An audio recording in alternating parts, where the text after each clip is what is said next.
बिल्कुल, तो on expected lines he outcome निकल कर आया है। याद रखिए 25 बेसिस पॉइंट का रेट कट एक्सपेक्टेड था और उतना ही फेडरल रिजर्व के चेयरपर्सन जेरोम पावेल ने रेट कट किया है। हालांकि अब अनुमान था कि शायद 50 बेसिस पॉइंट का रेट कट निकल कर आए, लेकिन फिर भी 25 basis point largely in line with expectations. तो अभी बेंचमार्क रेट्स 4 से 4.25% के बीच है।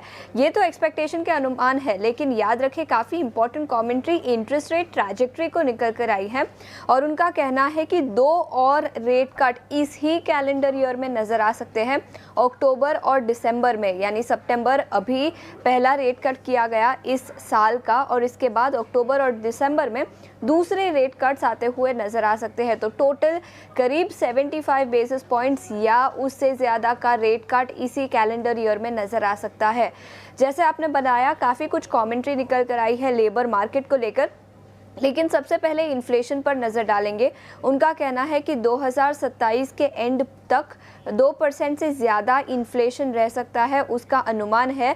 2025 में 3%, उसके बाद 2026 में 2.6% तक गिरता हुआ नज़र आ सकता है और 2027 में 2.1%। याद रखिए अमेरिका की फेडरल रिजर्व का हमेशा से ही एस्टिमेट रहा है कि 2% इन्फ्लेशन रहे, लेकिन अभी उनका कहना है कि 2027 तक धीरे धीरे इन्फ्लेशन कम होगा, लेकिन फिर भी 2% जो उनका अनुमान है उससे नीचे गिरता हुआ इन्फ्लेशन नज़र नहीं आएगा। तो इन्फ्लेशन को लेकर अभी भी 2 साल तक कंसर्न्स बने रहेंगे। इसके अलावा कमेंट्री जो निकल कर आई है पावेल की, उस पर सबसे पहले नज़र डालते हैं। उनका मानना है कि टैरिफ और इन्फ्लेशन को लेकर किस तरह से डेटा पॉइंट्स मैक्रो इकोनॉमीज़ पर जो इम्पैक्ट है वो निकल कर आता है, उस पर सब कुछ निर्भर रहेगा। लेबर मार्केट सॉफ्टन होता हुआ नज़र आया है और उनका मानना है कि 3.6% तक रेट्स गिरते हुए नज़र आ सकते हैं इस साल के एंड तक। तो काफ़ी इंपॉर्टेंट कमेंट्री इन्फ्लेशन को निकल कर आई है और इसका इम्पैक्ट अमेरिकी बाज़ारों पर भी दिखा। लेकिन जैसे मैंने बताया 25 बेसिस पॉइंट का रेट कट ऑलमोस्ट गिवन था, तो वो ऑलरेडी प्राइस्ड इन था। लेकिन अमेरिकी बाजार कल तेजी के साथ बंद हुए। डाउ जोन्स की बात करें तो 260 अंकों की तेजी के साथ डाउ जोन्स बंद होता हुआ नजर आया। आधे % से ज़्यादा की तेजी यहाँ पर दिखी।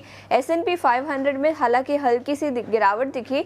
रिकॉर्ड हाई लेवल्स पर जो S&P 500 कारोबार कर रहा था वो थोड़ी सी गिरावट के साथ बंद हुआ और नैस्डैक में भी 0.3% की गिरावट कल के सत्र में दिखी। लेकिन हाँ, सबकी नज़र पावेल की कमेंट्री और इन्फ्लेशन और लेबर मार्केट को लेकर क्या कमेंट्री थी उस पर थी।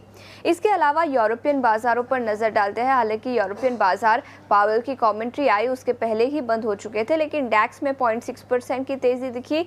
फुट्सी 0.2% की तेज़ी के साथ बंद हुआ और यूके का इन्फ्लेशन का डेटा भी आया, जहाँ पर 3.8% का इन्फ्लेशन बढ़त दिखी सालाना आधार पर।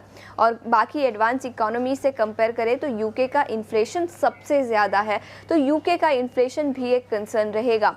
लेकिन इसके अलावा बाकी एसेट क्लासेस की भी बात करते हैं। सोना हाल फिलहाल में रिकॉर्ड ऊंचाई पर कारोबार कर रहा था। हालांकि उसमें भी हल्की सी मुनाफा वसूली दिखी है। $3,690 पर आउंस आज सुबह हल्की सी मुनाफा वसूली, लेकिन फिर भी ओवरऑल ट्रेंड सोने के लिए अभी भी काफ़ी पॉजिटिव है, ऑल टाइम हाई लेवल्स पर। और अब 2 रेट कट अगर आएंगे इस साल के अंत तक तो वो एक और भी पॉजिटिव होगा गोल्ड और प्रेशियस मेटल मार्केट के लिए। ब्रेंट की बात करें तो $67.7 पर बैरल के आसपास ऑयल मार्केट में एक्शन और डॉलर इंडेक्स 96.7। याद रखिए डॉलर में भी हाल फिलहाल में काफ़ी गिरावट दिखी है, जिसके चलते डॉलर इंडेक्स गिरता हुआ नजर आया और 7 हफ्तों के निचले स्तर पर डॉलर इंडेक्स कारोबार करता हुआ।